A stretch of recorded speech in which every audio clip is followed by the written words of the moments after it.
Hello people! Welcome to my channel Obai P on YouTube, and today I have an amazing person. Ish, I've grown up saying this. Kumskiza. Yani, your voice is just, it commands the radio now. But I don't want to say your name because I like how you say your name. You're making my head grow bigger. Can we start there? No, but the way, Bibi, the way you say your name, it gets my attention. Radull. Hey, yeah. So when I was growing up in Gonaskia in early 2000s, when you were a news broadcaster on Kiss, when it had just started. Yes. Wow. You're gonna see a Carol Raduna. Is she Kenyan? Is she? So who is Carol? You're from Bondo. Hey, from Bondo. Wait. Dala, State House. Mazen State House in Guinea. So now you know. From Bondo. So Kiskeo Sauti in a command radio. That's it. So Carol. Yes. Have you grown up in Kenya? Just tell me your early childhood so that we know and understand who Carol is. Okay, early childhood was in Botswana because my dad was a mining engineer. Okay. With the De Beers Mining Company. Mm-hmm. When I was born, he was working at Flospa in near Kitale, those things. Yeah. But by the time I was 2 years old, we went to Botswana. He was working for De Beers Mining Company. So grew up in Botswana, but it was in like an expatriate town. Okay. So it was very English schools and things like that, lots of white South Africans like that. But by the time I was an early teenager, I came back to Kenya, went to a private school for a time, got a fake British accent, then joined the Kenyan system at Kenya High School, in the 80s. Okay. So your primary school was a British system? It was a Southern African system. Okay. Because it was in Botswana. Then I came, my early from 1, 2, I was in a British system. Then the school fees of private schools. And by that time, my dad had retired. He was doing business in Bondo. So brought us into the Kenyan system. And we joined Kenya High. Oh, wow. Yeah. So when you're in high school, will you participate in sports? Where did the love for sports come from? Yes. I literally played every single sport, believe it or not, except football. And okay. Some sports are for watching. Some sports are for watching, some sports are for playing. But I come from a family where everybody played sports. Everybody's a swimmer. You've seen my sister here. She's a fantastic swimmer. One of the few people who can actually beat me. I can't swim. After high school, how did you get into media?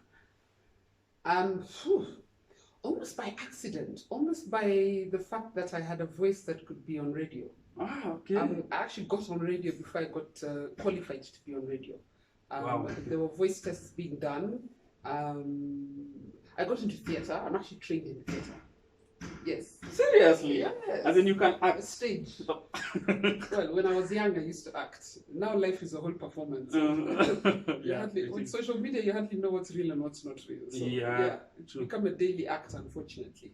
And I actually started with radio theatre. I used to do radio theatre on KBC, believe it or not. I don't know if you're born yet. Wow. Then they were doing voice tests at KBC for newsreaders. I went and did a voice test. I was taken on. At the same time, I was told by somebody that they're starting a show at Reuters called Africa Journal, and they were looking for Kenyan voices. Because it was being run by Mohammed Amin, the late great photojournalist Mohammed Amin, and he wanted Kenyans. It was being run by Muzungus, but he wanted Kenyans on the show, and he wanted Kenyan voices on the program. So they did a voice. I did a voice test with them as well, and they said, So I started working at Camera Pigs first, but it was a Reuters production.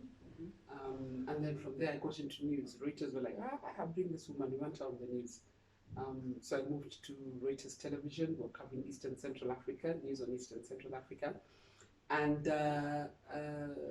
it's Reuters where I first started getting trained as a journalist. Okay. Since I found myself in a career that was not in the plan, they have their own internal programs where they train you. I was poached by Reuters to the BBC. So I worked for the BBC for about 2 years before I even joined. Eish, when was that? You were not born. I'm not that young. See, if you were in primary when I was on Keys, trust me, I've been working for enough years already. Wow. Okay. So you went to BBC and then now moved to Kiss. BBC actually fired me, yes. We got into... There were rules for Kenyans and rules for Muzungus. And I got caught up in one of the rules that were not for Kenyans. And let me not get too much into that, because that is domestics. But yes, they fired me. So I was jobless by the time Kiss came calling. Actually, once I left the BBC, I went to Rwanda to shoot a movie with some Kenyans who were making a movie in Rwanda about the genocide. And while I was there, I got a call from my friend Hamani Gambi, who said, there's this channel called Citizen TV, we want you to work at Citizen. And I actually came back from Rwanda, worked at Citizen for about 2 months. Those days they were politically incorrect. It was 1999, 2000, and they were shut down by the government. And I found myself jobless again. But when I was at Citizen, I'd been called by Capital for an interview with Jennifer Okumbo. I don't know if you remember. And by the time I left Citizen, I didn't go to Capital. By the time I left Citizen, Jennifer said, I've been asked to recommend great voices for this new station, Kiss 100. Can you come in? I went in for an interview on a Friday, and I was on air on Monday. Oh, wow, amazing. Yeah. So, now you were reading news, then now you moved into sports journalism. How did that transition come in? That was an accident, because I was a news journalist, I was a political journalist. At Reuters, I was even a business journalist. Oh, wow. I used to do stocks, the stock market, I used to do foreign exchange, I used to do politics, I used to go to parliament, I used to go to State House. I did all that. By the way, my mentor at Reuters was Manoa Espisu, the current Kenyan ambassador to England. Yeah. He was my mentor at Reuters. He's the first person who took me to parliament, the first person who took me to State House. And when I joined Radio Africa, it was as a mainstream journalist. I happened to just be a football fan, a fan, and I still call myself a fan today. I do not call myself a sports journalist. I am a fan.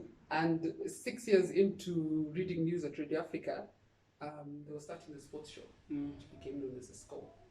And because I was just a fan of Arsenal, just a fan, I was called by Maina Kageni was unavailable for his first show. So I was told, okay, mine is supposed to do this show with Jimmy Gathu, who's doing the music. Jimmy Gathu, if you know anything about him, he knows nothing about sport, nothing, and he's not ashamed of it. Okay. So I was told, okay, sit in for Maina, do the sport, let Jimmy do the music. I sat in for Maina for 2 weeks. By the time Maina came back, the whole thing had changed. Jimmy was told, okay, you go do your show in the weekdays, let Radull and Maina continue with this show. Wow. And we did for 2 years, and somewhere along the way, Maina decided my Saturdays are best spent doing something else, and then we put in another team with Royal Care. And at the time, we only did EPL. We only covered English Premier League. Wow. That was the extent of the show. Until one day I asked myself, why Kenyans don't play football? Don't play football, they've got our teams there. And I remembered in the 80s, when I was very young, my uncle, who was an official of Gor Mahia, used to carry us to games. Oh, wow. And he used to bring us these t-shirts with branded with their sponsors and everything. And I'm like, surely there's a league in Kenya. Yes, there is. Yeah. So one day I just decided, let me find out. One Sunday in 2007, I think it was, I said, let me find out where Kenyans play football and let me go and watch.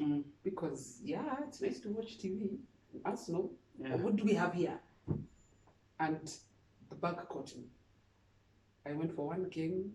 I couldn't even find someone to go with because people were like, hey, can you play football? You're going to your stadium. Is it safe? Is it safe, eh? Stones might be thrown anytime. That's all people knew about Kenyan football. Yeah. So I eventually found someone to go with who was an official of Coast Stars, who was a friend of mine, Ali Amur, and he said, yeah, let's go. And we went and watched, I think, Tusker Sony. I enjoyed myself. I reported it on the news on Monday morning. Caroline Mutoko said, you went where? And can I go with you next week? And I said, yes, let's go back. And it became a thing. Every Sunday, we used to go, and we started growing as a group. Mm. That time she was doing her show with Larry and Jalango, Yeah. and she said, "You guys are joining me," and I told Roy and Kenny, "You guys are joining me," and friends started coming. We're like, you know what? We actually know this football, but nobody has consciously told us, let's go and watch Kenyan football. Mm. And we started this whole movement where every Sunday we were at Hope Center, we were at City Stadium, Nyayo, Kasarani, anywhere where football was being played. Mm-hmm. And yeah, and then I began to realize, things are different between Kenya and England, and why, and what can I do? So that then became a whole monster. Is that where your project of Jazza Study start from? Yes and no. As in, yes, in terms of my whole idea was, let's get Kenyans watching football. Because when I began to ask questions, why is our football so different? Why is the quality low? Why are our pitches bad and our stadiums are untidy and things are disorganized and players are not getting paid and go slows? So when I started to ask these questions, I began to understand, okay, there's no sponsorship in the game, there's disorganization, there are all these things. And one of the things sponsors look for is fans. Yeah. So I said, okay, it's the little I can do. At that point in 2007, 2008, 2009, I can't do much more than turn up on Sunday. Yeah. I have a full-time job Monday to Saturday. So that me and my friends, and we would go and find people at the gate who want to watch, they don't have money. We remove 1,000 bob between us, we pay for 20 people to come and join the game and things like that. So we realized that, okay, Kenyan sport needs attention and support. Yeah. And we managed to rope in Coca-Cola. We started this thing, Kiss for Football, sponsored by Coca-Cola. And we realized that if you package this product well, get the fans, get the organization, the industry can actually grow to an extent. Then, fortunately or unfortunately, end of 2009, I got called by Supersport. Like, hey, is this noisy girl who does sport on the weekend who we want to host one of our shows on Supersport? At the time they just started, I think it was 2008 when they started showing KPL live. So unfortunately, the minute Carol got busy on Sundays, because now it's working, on the only day off for Supersport in the KPL, there was nobody to push the movement. Oh yeah. And it just fizzled out that way. Fine, there was no broadcast in the game, at least a bit of money in the game, a bit of organization, which unfortunately went nowhere under the KPL. And the idea of linking up, and apart from Gor Mahia and AFC Leopards fans, nobody stayed at the stadium. And Gor Mahia fans, because the team was doing well. Yeah.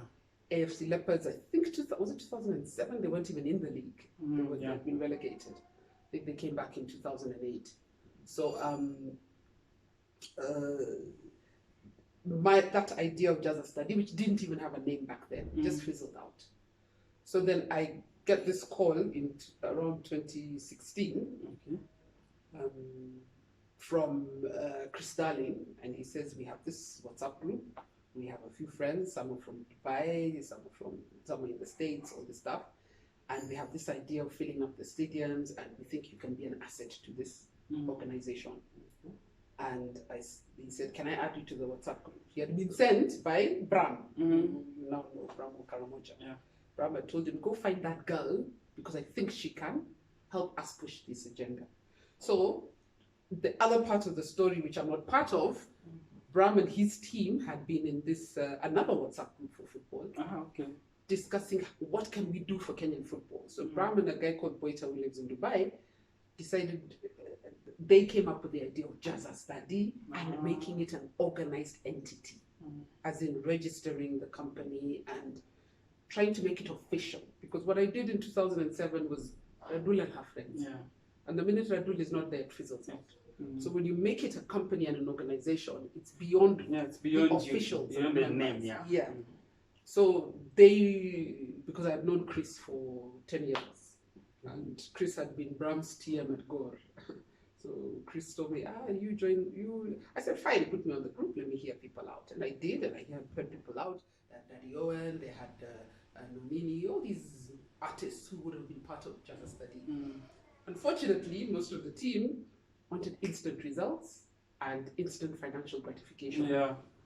which is why Just a Study as it stands today is literally the three of us, Bram, Boita, and myself. Chris supports us because he plays reggae and he's very attractive at games and all that stuff, you know. I mean, he's a bona fide member of Just a Study and will always be. Okay. So yeah, they approached me. I came into the team. We brainstormed. What can we do? How can we do it? And 2017 is when we had our first activation at Camp Toyoyo, which cost us a lot of money because you can't get sponsors on it. Yeah. Like I'm sure this program of yours, you do it somewhere along the way. Hopefully somebody will come in and say, I like what you're doing. I'll give you money for it. So we said, for starters, we all used to contribute from our pockets. Oh, really? Yeah. I remember the Camp Toyoyo thing was so huge then. With the stands and all that. Yeah. We paid for that from our pockets. We chunked Oh, really? There was not even government support or something? In fact, the first Camp Toyoyo, the only person who supported us was Nick Mwendwa. Nick Wow. and Ghost. Because those stands you saw, they were 54,000 shillings for one stand, and we wanted two. So at least you have 220 seats. Yeah. And Nick offered to pay 54,000 for one stand. Ghost, myself, and our directors, Bram, Boita, and Chris, we paid for the other stand, we paid for the sound, we paid for I talked to my employers, they agreed to give us tents and stuff, you know. So we literally changaed for that first activation. Wow. And we had Jeff Kinanjui was also a part of us at the time. And that was our first activation. And then I think later in the year we had one in Kisumu, where we were fortunate enough to get Naivas on board, promoting the Kisumu store. Then we had one in Kericho. Kericho, we did not have a sponsor, we changad. We literally changad. We spent more of our own money than money we've been given on Just a Study. This time last year is when it was finally taking off properly with Betika as partners, and then COVID happened. And Betika we were supposed to do two or three more games before the end of the season, because we had done Kisumu, Kakamega, we had done Kisumu, Mombasa, and Kericho last year. We were supposed to do Kakamega, and then we were supposed to do a women's game in Thika, which I was really looking forward to, the Women's Premier League. Then COVID happened. Yeah. Yeah. And then, in matters of COVID, how has it affected sports so far and everything that surrounds sports? It's COVID has affected every industry, completely. The challenge with sport is the fact that most sports are contact. So you have to take extra care. You've seen rugby just started the other 2-3 weeks ago, the Kenya Cup League. Some teams have only started after 2 weeks because there was like, how are we going to manage this thing? Are we going to do weekly tests? What's going to happen? We don't have resources. Clubs still don't have resources. So how are we going to keep up testing? We're not in a position to tell people to quarantine. You come home and you live with other people who also go to work and all this stuff. So there's so many challenges. And then, of course, we are hoping that fans are allowed back, probably by the time we interview this. The president will have spoken and we will know whether fans are back in the stadium or not. That has affected at least the clubs with fans, like Gore, AFC, Zukaricho. More clubs are beginning to get organized and get fans. And then, of course, corporates are holding their money. Nobody wants to spend money on you. No one, literally. So it's ish. I mean, last year there were clubs where players were being thrown out of their houses because they were not paying rent. I've seen, is it a problem, maybe you could talk about that, is it poor management of players, is it something that is just neglected in terms of managing their resources? Because when COVID hit, I saw on the news it was all over, footballers maybe in Kakamega, selling tumba, have gone into other things. It is and it isn't mismanagement. Players sell mitumba even now because the clubs don't have resources. To manage a professional club in Kenya is about 4 or 5 million a month. The Gor Mahias, I'm sure it's like 4 or 5 million a month. sponsorships they get are probably 50 million a season. You do the calculation, it's not enough. It's not enough, They're playing yeah. internationals, they're traveling, they're all this stuff, you know. So even when the season is on and there's no COVID, what footballers earn is not enough. Almost every footballer I know has a side hustle. Almost every footballer I know has a side hustle. And it's not just football. We focus on football, but it's all sport. They need side hustles to sustain their rugby. They actually have jobs. Our players are semi-professional. Rugby, they actually have full-time jobs, and then they train in the evening and train again in the morning. So until we reach a point where just studies solves one problem, as in you try and get the fans in so that it attracts the corporates to sponsor clubs and players. Because that is where money is made internationally. It's the sponsors, it's the Nikes and the Adidases of this world who come in and sponsor these clubs. But they need to see their potential customers. For it to make sense to sponsor the club. So fans on their clubs on their end need to get organized with branding, organized with marketing, organized with having formal fan recruitment processes, so that when they go to a corporate, they can say, look, this is our fan base on paper. We even have their contacts. They come for our games, all this stuff. This is our social media presence. Because now there's so many corporates are putting money in social media, but you have to also have the numbers. So what are your players doing on social media to market themselves? What are you doing as clubs on social media to market yourselves? When we started as Just a Study, they told us, we did a research, and people were saying, we don't know when our club is playing. We don't know where the club is playing. We don't know how much they're charging at the gate. We don't know where we can buy merchandise. The other day I put a jersey with Zoo FC jersey on social media, and I said, inbox the club on this, or speak to this guy who's an authorized market. And guys are like, where do we get fan merchandise? And I called the Secretary General of Gor Mahia, and he told me, oh, if you want an authentic Gor Mahia jersey, go to jumia.co.ke. And I told him, seriously, Sam? I said, okay, me the way I know Kenyans, I want to enter a shop. I want to try on the jersey, and it fits me. I want to tell you what name and number to put on the back. I can't do that through Jumia. So he said, I'll get back to you and tell you when we have a shop. It's only FC Leopards I know with an organized shop. Zoo are pretty organized. Wazito. There are certain clubs that try to organize themselves in terms of merchandising, because that's another way to make money.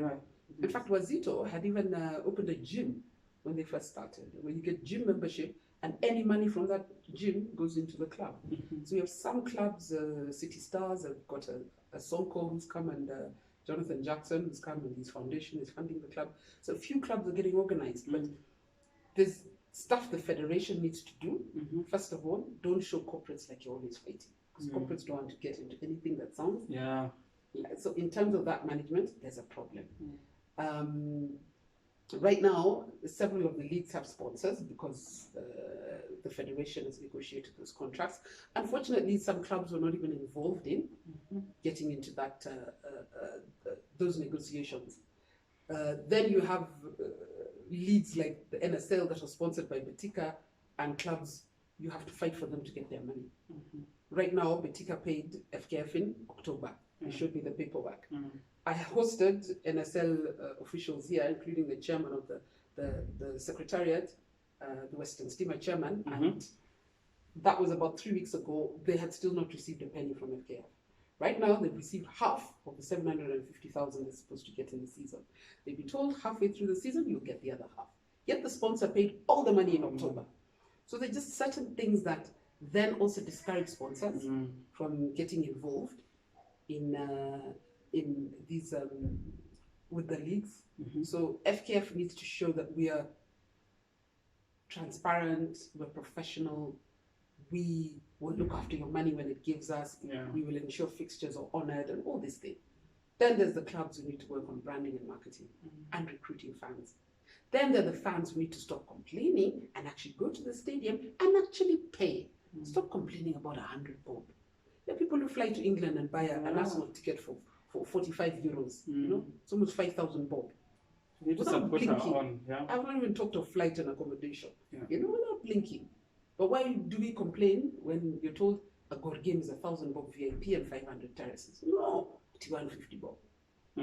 So yes, there are a group of fans who can afford more than 50 bob. Yeah. And if you're doing a game in Kasarani, for instance, you have so many tiers. Yeah. Say if you sit up here at 50, if you sit here at 100, if you sit here at whatever, so you accommodate all the fans. But nobody wants to organize that thing. Yeah, it's really such a I want you to talk briefly about women in sports. How are they getting enough support? Do they have an equal voice in comparison with the male gender? Women have challenges you would not even believe. I mean, there's this case of Winnie Kamau, which is just representative of what women go through in sport. This young girl from Nyandarua was breastfeeding at halftime. That is just an indication of women, or what women go through in sport. Wow, okay. Yes, you play 45 minutes while men are going there to take their water and relax and get a pep talk. She's going to breastfeed. So, one, there are no facilities to accommodate such things, like where women can breastfeed, where they can change their babies. And because women are paid much less, if anything, most women I know are playing football for the love of the game. So they actually should have enough money for their. What do other working mothers do? They hire somebody at home to look after the baby while they go to work. You barely make enough in football, which is why you have to carry your baby to the game and do what you gotta do when you have the time to do it. So those are just one of the challenges. Women's sport also gets much less attention. I've made a conscious decision over the last couple of months to focus a lot on women's sport. If you look at my Radull Live platform, even on my personal page, I put fixtures for the Women's Premier League. I try to highlight who's the top scorers, Nedi Atieno, Corazon Aquino, Essie Akida, who are the women to look up to and watch. You know, people don't even know them. Yeah. I've interviewed them here on my show. In tennis, in rugby. Do you know the women's rugby team was the first to qualify as a team for Tokyo 2020, for this year's Olympics?